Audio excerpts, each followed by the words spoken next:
আমার প্রিয়জনেরা, প্রভু যিশুর নামে সকলকে জানাই অভিনন্দন। কেমন আছেন আজকে এই সকালবেলায়? কি আনন্দে আছেন? অনেক সময় আমাদের মনে হয় আমাদের আনন্দ নষ্ট হয়ে যাচ্ছে। আমরা বাইবেল পড়ছি, প্রার্থনা করছি, তারপরেও হৃদয়ে কোনো আসল আনন্দ নেই। একটা বাধা দেখতে পাই। এর কারণ কি? হয়তো ঈশ্বরের আর আমাদের সম্পর্কের মধ্যে কোনো না কোনো বাধা একটা এসেছে। আমাদের যাচাই করতে হবে। আমরা দেখব গীতসংহিতার 40 অধ্যায়ের 24 পদ। এখানে ঈশ্বরের দাস দাউদ রাজা একটা প্রার্থনা করছে। আমরা যাতে এমন ভাবি প্রার্থনা করি, দেখো আমার মধ্যে দুষ্টতার পথ পাওয়া যায় কিনা, আর আমাকে অনন্ত জীবনের পথে চালাও। এইখানে সে বলছে, প্রভু আমার মধ্যে কি কোনো খারাপ দোষ রয়েছে? আমি কি আপনার মনে দুঃখ দিয়েছি? হে প্রভু, আপনি আমার মধ্যে একটা পরিষ্কার হৃদয় সৃষ্টি করুন। আমি আপনাকে দুঃখ দিতে চাই না, সঠিক পথে চালান। আজকে আপনার ঘরে যদি ছোট বাচ্চারা থাকে আর তারা যদি বড়দের কথা না শুনে বড়দের অবাধ্য যদি হয়, তখন আপনার মনে নিশ্চয় দুঃখ হবে। আপনি ভাববেন, আমাদের কথা কেন শুনে না? অনেক মাতা পিতারা বলে, আমার সন্তানেরা আমার কোনো কথাই শোনে না, আমাদের মনে অনেক দুঃখ দিয়েছে। আপনি একটু ভাবুন, আপনার যে ছেলে আছে, মেয়ে আছে, তারা যদি আপনার হৃদয়ের মধ্যে দুঃখ দেয়, আপনার কেমনটা লাগবে? একইভাবে ঈশ্বর হচ্ছেন আমাদের পিতা, আর আমরা হচ্ছি উনার সন্তান। আমরা যদি উনার মনে দুঃখ দেই, তাহলে ভাবুন উনার কেমন লাগবে। আজকে আপনি আপনার ভুলটা দেখেছেন, তাহলে বলুন, হে পিতা ঈশ্বর, আমায় ক্ষমা করুন। আপনি হচ্ছেন আমার পিতা। যদি আপনার হৃদয়ে আমি দুঃখ দিয়ে থাকি, তাহলে আজকে আপনি আমাকে ক্ষমা করুন আর আমার সকল দুঃখকে পাল্টে দিয়ে আপনি আমায় আশীর্বাদ দিন। আবার অনেক সময় আমাদের মনে হয় আমরা ঠিক পথেই চলছি, কিন্তু আমাদের চলার পথ ঈশ্বরের চোখে ভুল।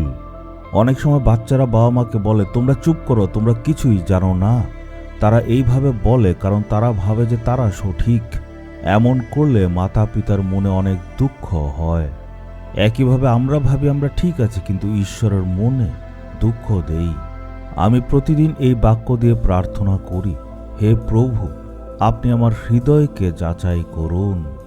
আমি যদি ভুল পথে চলছি, আপনি আমায় সঠিক পথে চালান। আমি নানা জায়গাতে সেবা কাজের পরে বাড়িতে এসে হাঁটু গেড়ে প্রার্থনা করি আর ঈশ্বরের কাছে বলি, হে আমার পিতা ঈশ্বর, আজকে যে আমি প্রচার করেছি, সেটা কি আপনার ইচ্ছা অনুসারে করেছি? সেটা কি আপনার চোখে সঠিক, নাকি আমার কথা দ্বারা আপনি দুঃখ পেয়েছেন? এইভাবে আমি প্রার্থনা করি। বেশিরভাগ সময় ঈশ্বর আমাকে বলেন, তুমি সঠিক প্রচার করেছ। অনেক সময় আবার ভুলটা দেখিয়ে দেন। আমার ছেলে, তোমার এমনভাবে বলাটা উচিত ছিল, এমনভাবে ঈশ্বর পথ দেখান। তখন আমার ভুলের জন্য আমি প্রভুর কাছে ক্ষমা চেয়ে নিই। আমাদের প্রভুর চরণে যেতে হবে আর প্রভুকে জিজ্ঞেস করতে হবে, হে প্রভু, আমি যা যা করছি আর বলছি সেগুলি কি সঠিক কাজ? আমরা অনেকে এইসব নিয়ে চিন্তা করি না। আমরা বেশিরভাগ সময় শুধু চিন্তা করি কিভাবে প্রভুর থেকে কি পেতে পারি, আশীর্বাদ পেতে পারি। কিন্তু প্রভুকে গিয়ে জিজ্ঞেস করা, প্রভু আমার জীবন দ্বারা কি আমি আপনাকে দুঃখ দিয়েছি, এইটা করি না। আজকে ঈশ্বরের কাছে প্রার্থনা করতে হবে, হে প্রভু, আপনি আমার জীবনকে যাচাই করে দেখুন। যদি আমি আপনার মনে দুঃখ দিয়ে থাকি, আপনি আমায় ক্ষমা করুন আর আমার জীবনকে আপনি সঠিক পথে চালান। আপনি আমাকে আজকে অনন্ত পথে চালান। তখন দেখবেন সকল রকমের আশীর্বাদ ঈশ্বর দান করবেন। হে প্রভু, আপনি আমার জীবনের পথকে যাচাই করুন। আমি যাতে এমন কোনো কাজ না করি যা দিয়ে আপনি দুঃখ পান। আমি যাতে সবসময় আপনাকে প্রসন্ন করতে পারি, তার জন্য আজকে নিজেকে আমি অর্পণ করি। যিশুর নামে চাইলাম, amen, amen. Jesus redeems Bengali YouTube চ্যানেলটি সাবস্ক্রাইব করুন, বেল আইকনটি ক্লিক করুন আমাদের প্রতিদিনের নতুন প্রোগ্রাম সম্পর্কে আপডেট পেতে।